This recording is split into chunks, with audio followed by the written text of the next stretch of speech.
evening and welcome to this edition of the Evening News for today, Saturday, February 27, 2021.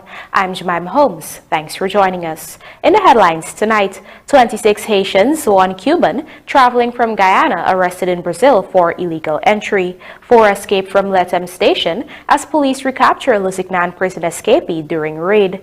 Project implementation rate now at 95%, up from 57%, says EDGHILL. $820 million budgeted to build capacity among Amerindian youth, says SUKHAI, and 37 new COVID-19 cases recorded from 654 tests.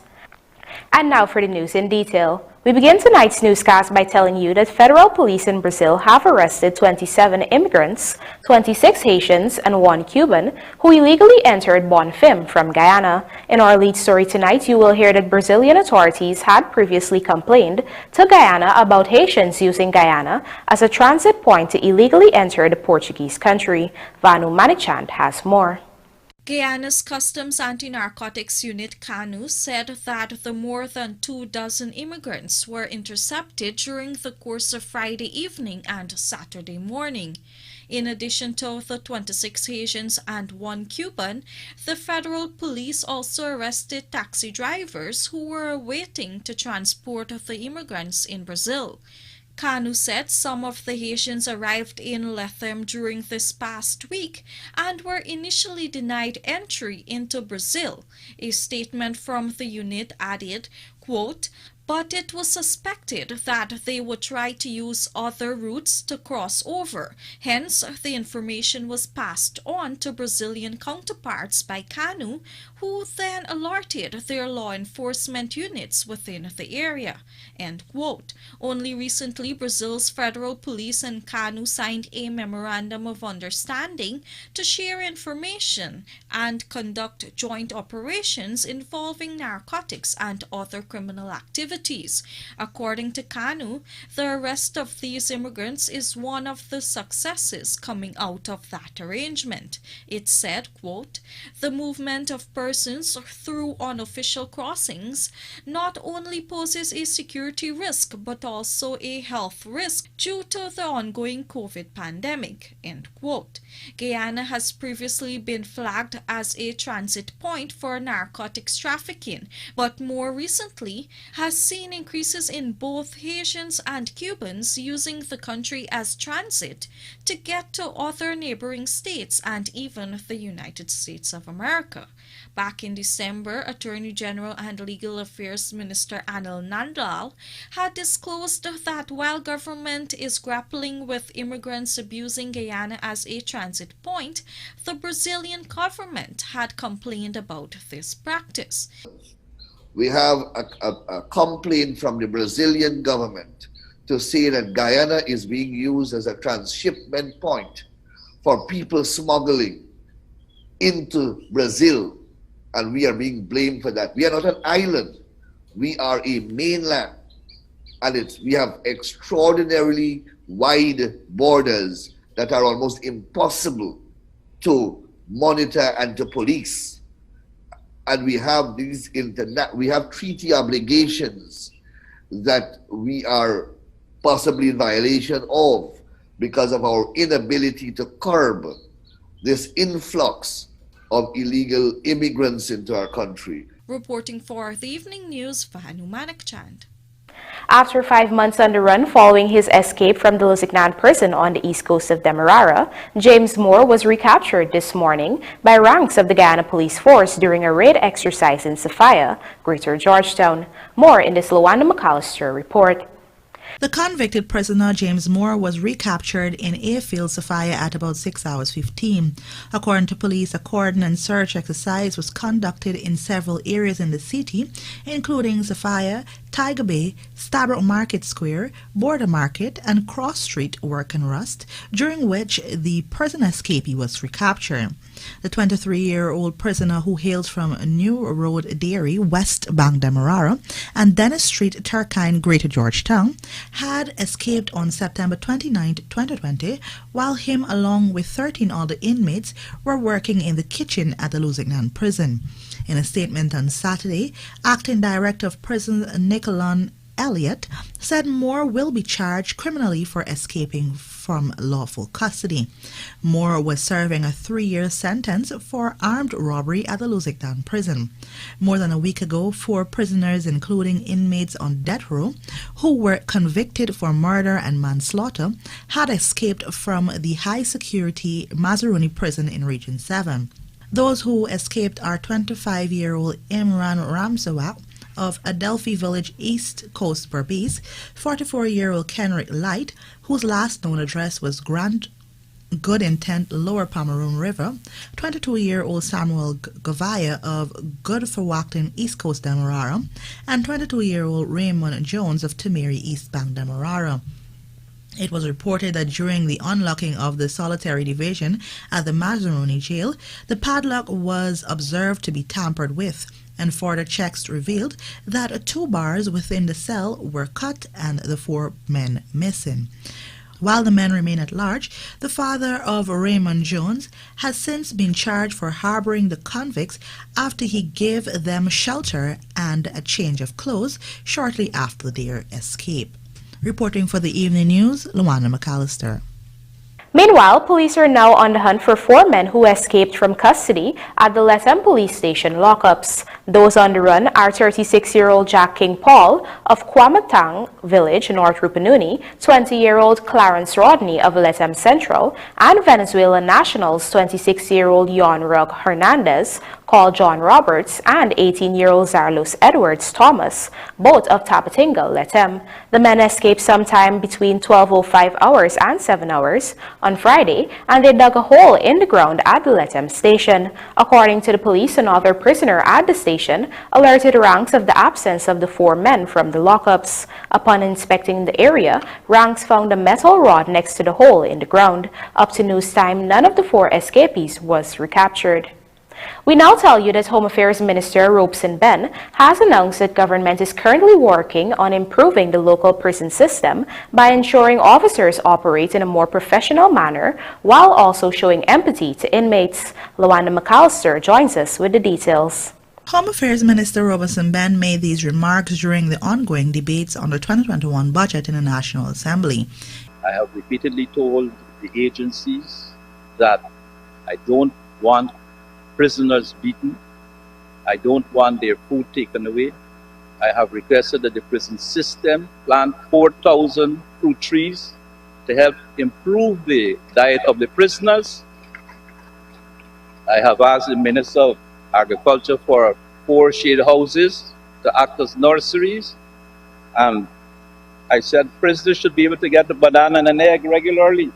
He added that the government's responsibility is to rehabilitate prisoners and to return them to a useful work in the society. Some $5 billion have been earmarked for the Guyana Prison Service in this year's budget. Of that amount, some $50 million will be used to train inmates in the areas of anger management, literacy, agriculture, and culinary arts. Additionally, 30 incarcerated youths will benefit from digital skills training to support rehabilitation and social transformation upon their release. Nevertheless, with the efforts of addressing the overcrowding of the prisons, the Ministry of Home Affairs have embarked on a journey to ensure that all inmates are housed properly. In the new week, the construction of 3 new blocks at the LUSIGNAN prison will commence. That should be able to accommodate some 600 prisoners. Additionally, Budget 2021 also caters for completion of a new building at the Mazaruni prison to accommodate 220 high-profile inmates in the first quarter of the year. Works are also underway at the New Amsterdam prison. For the Evening News, Luana McAllister. Coming up on the other side of the break, 37 COVID-19 cases recorded from 654 tests. Please stay tuned.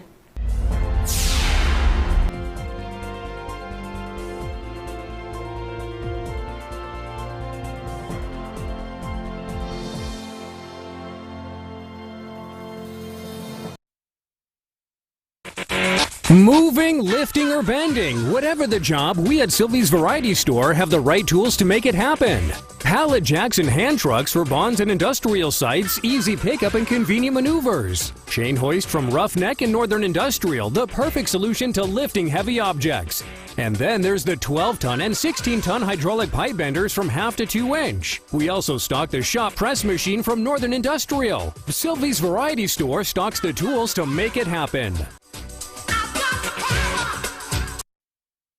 Massey is by your side as we continue the fight against the COVID-19 pandemic. In collaboration with One Cart, you can now get your groceries delivered or you can pick up curbside. Call, email, or WhatsApp your order to us. This service is available at both Providence and Turkine locations. Delivery and pickup between 8 a.m. to 4 p.m. The fee is based on location. Orders must be paid in cash and placed 24 hours in advance. Special conditions apply. Remember to always protect yourself and those around you by wearing your masks. Also, don't forget to wash your hands and maintain a distance of 6 feet at all times around persons.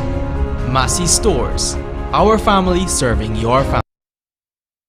Looking to bring your dream home to reality or simply taking on a home improvement project? Then National Hardware Limited is where you should start. Let us put that touch to your home.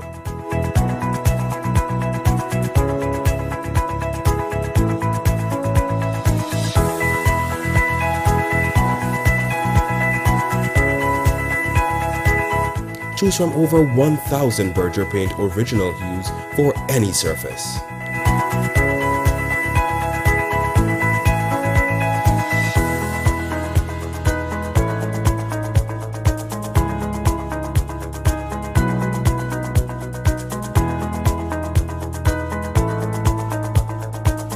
We are known for our trusted brands such as Westinghouse, Philips, Satco, Rubbermaid, Pyrex, Gibson Home, and so much more.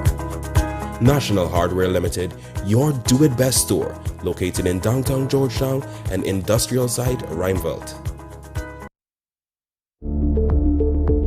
Dr. Kumar Sukraj Diabetic Foot and Wound Care Clinic at St. Joseph's Mercy Hospital. Specialized treatment for all diabetic foot problems, varicose veins and venous ulcers, warts, corns and calluses, ingrown infected or thick toenails, surgical and traumatic wounds. Additional services include diet planning and counseling, blood sugar management, family wound care education, and specialized footwear. Your health is our priority. For appointments, call 622-8032 or 619-5304.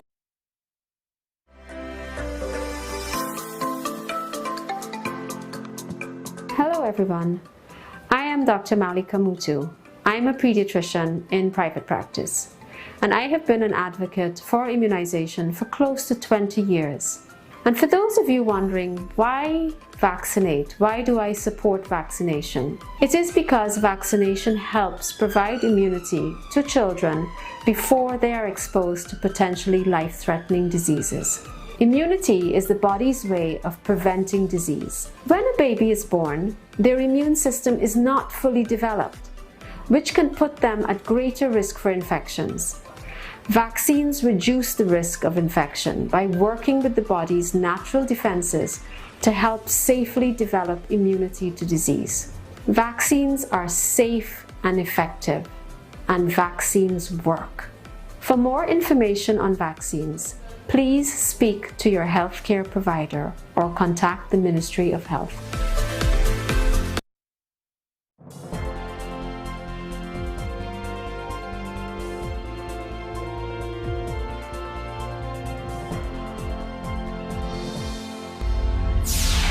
Welcome back. You're watching the evening news. From a total of 654 swabs that were sent for testing in the last 24 hours, 37 persons tested positive for the novel coronavirus. This now takes the total number of confirmed COVID-19 cases in Guyana to 8,550. Of these, however, only 492 are currently active cases. This includes 4 patients in the intensive care unit, 22 persons in institutional isolation, 358 in home isolation, and 18 persons in institutional quarantine. quarantine. According to the Health Ministry's COVID-19 dashboard, there are still 195 deaths, while COVID recoveries went up to 7,971. Meanwhile, some 64,463 persons have been tested thus far, in which 4,417 males and 4,133 females were positive. The project implementation rate of the Public Works Ministry was a worrying 57% under the previous coalition administration. But according to Public Works Minister EDGHILL, this figure has since almost doubled under the current PPPC government. More from Gerald Bryan. On day 4 of the ongoing budget debates at the Artichon Conference Center, Public Works Minister EDGHILL compared past and current project implementation rates. According to him, the then Public Infrastructure Ministry had a project implementation rate ranging from 57 to 61%. You know what was our implementation rate at the Ministry of Public Works for 2020? 95.7%. Moving from 57 and 61% over the last 5 years. The minister further spoke of some of the projects the government is currently implementing. When it comes to roads, EDGHILL explained that consultations were done countrywide when the PPP government got into office. If you look around now, we had an emergency budget. And I could say this without fear of contradiction because it's happening across the country. Everybody wants their roads fixed. I'm sure you will tell me that about your roads as well, Mr. Speaker. You know what we did when we went into the ministry? We sent out our engineers to every NDC and RDC to consult. Every NDC was to name the 2 top priority roads for fixing. As I stand here to speak tonight, 168 roads are under construction throughout the length and breadth of Guyana. During his 2021 budget presentation, Finance Minister Dr. Ashni Singh had announced the allocation of $25.6 billion for the development of roads and bridges. He had said $23.7 billion will be spent on roads, while $1.9 billion is earmarked for bridges. According to the minister, the sum includes works to upgrade a number of existing roads and bridges as well as to initiate new projects. Gerald Bryan, The Evening News. Natural Resources Minister Vikram Bharat on Friday schooled the APNU AFC opposition on the alarming state of affairs in which the coalition left several sectors under the ministry. He also addressed the issue of flaring offshore Guyana, which was flagged by opposition members of parliament. Rupa Sinarayan has the details. Natural Resources Minister Vikram Bharat disclosed that under the former APNU AFC regime, the bauxite industry dwindled by over 40%, resulting in unemployment for hundreds of workers. Now the PPPC government is engaging Russian bauxite company Rusal to restore their operations and ultimately saving workers who were placed on the breadline. They send home Rusal and 500-600 workers. They send home Rusal and oil and half. They chase oil and half and Rusal out of this country. They block the river, preventing the company from going into the operation. Thanks to the PPP civic government, we have the company there providing electricity and water for those poor villages along the Barbees River. We are still trying to get the company to go back into operation, Mr. Speaker. So it is the APNU AFC that reduced bauxite to where it is today. Under the APNU AFC, bauxite declined by over 40%. Meanwhile, opposition member of parliament David Patterson in his presentation contended that efforts should be made to address Exxon's flaring offshore. APNU AFC coalition is not satisfied with the handling of this issue by the operators as well as the government. The response by Exxon on this issue is quite frankly not only disrespectful and insulting to the Guyanese public. They continue breaking the laws of the land with impunity. In response, Minister Bharat reminded that it was the coalition government that poorly negotiated the Liza permit. Nevertheless, this will be corrected when the permit expires next year. The EPA permit under the APNU AFC permit Exxon to flare 14 billion cubic feet of gas, Mr. Speaker. This was the agreement signed by the AP and UAFC government. They signed that, Mr. Speaker. And the Honorable Attorney General will tell you, the same man who's running around in every newspaper now as the czar for environment, give EEPGL a 20-year permit, which is illegal. It is illegal, thank God, that our government corrected that. So in the lease of production license, which will expire next year, we will correct their wrong once again. Barrett also informed the House of efforts to resuscitate the forestry sector and improving the Guyana Forestry Commission, which was inherited in a bankrupted state. Mr. Speaker, we have heard yesterday that the People's Progressive Party used $1.3 billion from the Guyana Forestry Commission. Mr. Speaker, it means that the Guyana Forestry Commission was doing well under the People's Progressive Party. Because if $1.3 billion was used and almost $1 billion was inherited by the AP and UAFC government, then it means that we left a viable forestry commission to the AP and UAFC. And in 5 years, they would have destroyed one of the best sectors in this country. Rupa Sinarayan, The Evening News. Here is Rupa Sinarayan once again telling us in this report that the PBPC government has injected some $820 million to train and build capacity among indigenous youth under the recently reinstated Community Support Officers Initiative. During Friday's budget debate, it was explained why the coalition's Hinterland Employment and Youth Service program was not renewed. Details in this report.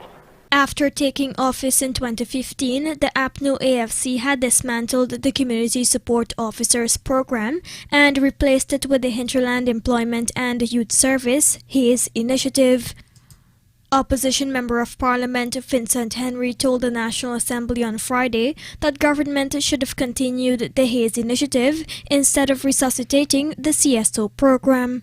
In an effort to minimize the massive developments that took place in the hinterland in just a few years under the APNU AFC, the PPP has made many steps backwards. Instead of building on the solid foundation instituted and known as the HAIS program that has proven to be sustainable and of great benefits to our hinterland youth, the obtuse PPP has started the ill-conceived CSO program. However, American Affairs Minister Pauline SUKHAI spared no efforts in examining why the PPPC administration did not follow this route. She said upon taking office, it was brought to light that none of the 2,500 documented enterprises under the HAIS program existed. But when you go to the communities, you cannot even find more than one, or you find zero, nothing. And I'll follow the footsteps of my honorable member who said that there is nothing, and he spelled the word NOTHING. There's no program. How many business and enterprise exist in Kako? How many in Waramadang? How many in Warwater? How many at Keto? How many at Kaibarupai? How many in Tusineng? How many in Shulinab? Mr. Speaker, they can take their time in opposition now and go with lenses or microscope to examine where those phantom enterprises and business exist. The minister informed that over $820 million have now been budgeted under the CSO mechanism to present youths from hinterland communities with the necessary resources to develop their skills. The training component of the CSO program has been budgeted. And Mr. Speaker, $820 million is going towards building capacity and empowering Amerindian youths under the CSO program.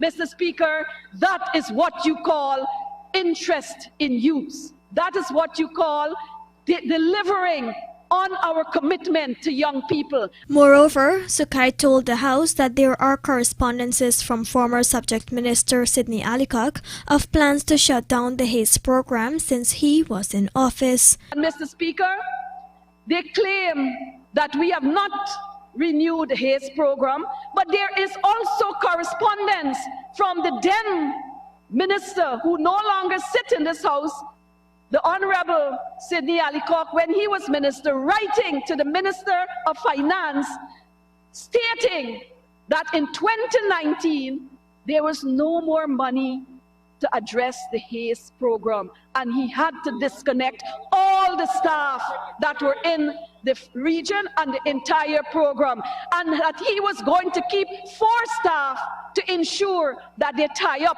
the documentation for that program. Rupa Sinarayan, The Evening News.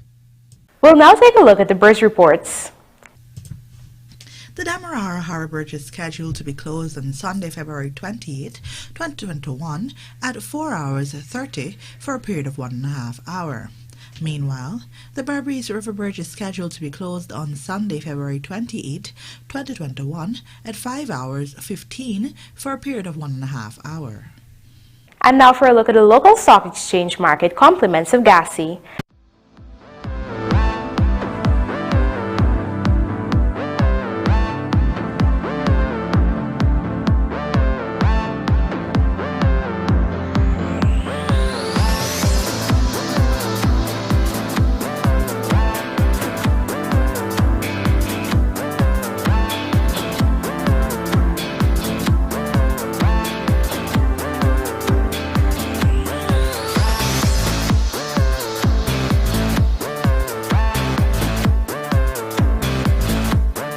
This is for my grandfather, says Sinclair on Maiden West Indies call-up. This and more coming up in the Sportcast, sponsored by Macor.